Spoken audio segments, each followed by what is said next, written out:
नमस्कार. आपण श्रवण करीत आहोत परमपूज्य स्वामी वरदानंद भारती अर्थात पूर्वाश्रमीचे प्राचार्य श्री अनंत दामोदर आठवले लिखित हिंदू धर्म समजून घ्या. चार्वाक हा आमच्यातील एक अत्यंत नाठाळ मनुष्य.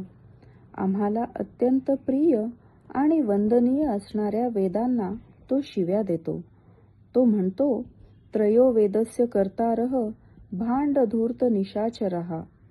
भांड म्हणजे ज्याच्या उपजीविकेचे साधन नीच आहे तो. धूर्त म्हणजे लबाड, लुच्चा आणि निशाचर म्हणजे राक्षस. हे वेदाचे कर्ते आहेत असे जरी त्याने म्हटले आहे तरी आम्ही त्याचे पुस्तक जाळले नाही की त्याला मृत्यूदंड ठोठावला नाही. उलट सर्वदर्शन संग्रह हे वेदांताचे क्रमिक पुस्तक आहे. त्यात चार्वाकाची मते या त्याच्या श्लोकासकट मांडली आहेत. ज्यांच्याजवळ बुद्धिवाद शिल्लक नसतो त्यांना काठीवाद वापरावा लागतो. ज्यांच्याजवळ बुद्धिवाद शिल्लक आहे त्यांना बुद्धिवादाचे भय असत नाही. मी सांगणारा आणि तुम्ही ऐकणारे दोघेही हिंदू आहोत, त्यामुळे आपण मतभेद बाळगू शकतो आणि व्यक्तही करू शकतो. तेव्हा सांस्कृतिक दृष्ट्या आपण कशामुळे जिवंत राहिलो या संबंधीचा माझा विचार ऐकून घेण्यास तुम्हाला अडचण नाही. माझ्या आधी कोणी शहाणा जन्मालाच आला नाही असे म्हणण्याचा निर्बुद्धपणा माझ्या ठिकाणी निश्चित नाही.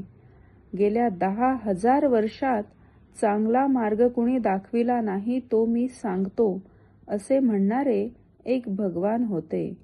भगवान शब्द अश्लील वाटून पुढे ते ओशाळले ती गोष्ट निराळी.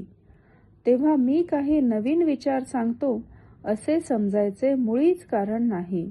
आणि माझी प्रामाणिक निष्ठा आहे की हिंदू धर्म, हिंदू संस्कृती, हिंदू तत्वज्ञान याचा विचार करताना नवीन असे काही संभवतही नाही.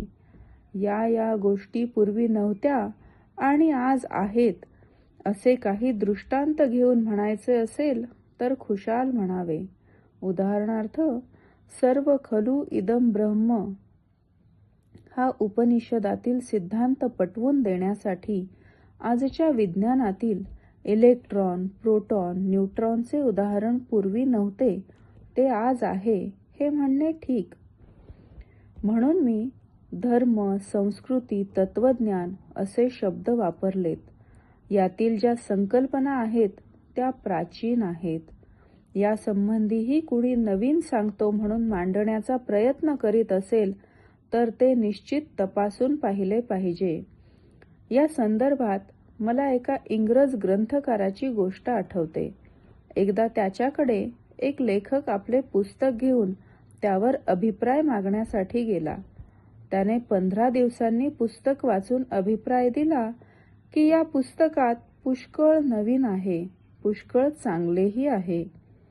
हे ऐकून तो लेखक मनोमन सुखावला आणि त्या अभिप्राय देणाऱ्या ग्रंथकर्त्याला म्हणाला की तुमच्यासारख्या विद्वानाच्या अभिप्रायाला खरोखरीच फार महत्त्व आहे. नंतर तो अभिप्राय देणारा ग्रंथकर्ता पुढे म्हणाला, मित्रा, तुझ्या चांगल्याचे आणि नवीनाचे एक वैशिष्ट्य आहे की जे चांगले आहे ते नवीन नाही आणि जे नवीन आहे ते चांगले नाही. हिंदू धर्म आणि भारतीय संस्कृती या संबंधी विचार करतानाही असेच म्हणावे लागेल. विचार मांडण्याच्या पद्धतीत विविधता, नाविन्य असू शकेल. जशी प्रत्येक घरातील आमटीची चव भिन्न भिन्न असू शकते. त्या आमटीसाठी वापरलेली डाळ, वापरलेला मीठ मसाला, शिजवण्यासाठी वापरलेला प्रेशर कुकर, गॅस यात भिन्नता नसतेच. यातील पालटामुळे आमटीची चव वेगळी झाली आहे अशी तुमची धारणा असेल तर ठीकच आहे, पण तसे नाही. क्वचित तसे वाटले तरी आजचे जेवण चवीच्या दृष्टीने थोडे बिघडले आहे असे समजा व सोडून द्या. आज आपण इथे थांबणार आहोत. पुढील विचार उद्या ऐकूया.